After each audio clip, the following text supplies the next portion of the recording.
I want to go to the questions you asked about the former president, Jacob Zuma.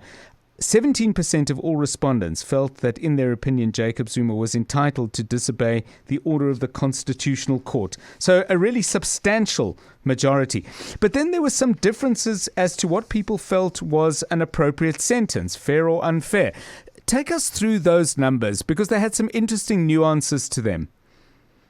Yes, the 60% that felt that the sentence was fair, thought that it shouldn't have been more. But those that thought the sentence was unfair generally didn't like the fact that, given his age and the fact that it didn't stand trial, he was sentenced to serve 15 months in prison. So, but I understand, I'm just looking at your document, and we could have a debate about whether he stood trial or not, but that's perhaps for another day. The thing in your document says that some of the people who thought it was unfair felt that 15 months was too short. Yeah, there was that element as well.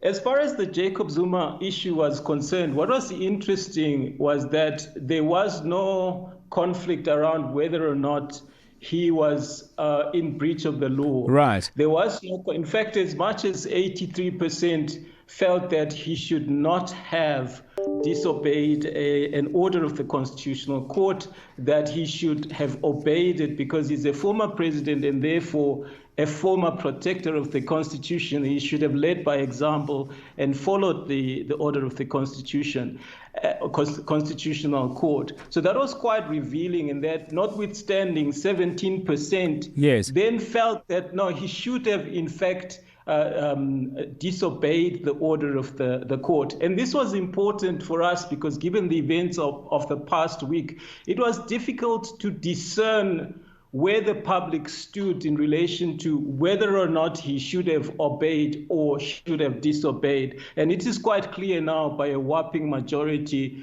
that South Africans feel that the Constitutional Court order should have been followed, notwithstanding any misgivings that he might have had about the process at the state of capture inquiry. News, experts, analysis, where things stand. What you need to know. Drive home with John Perlman On 702.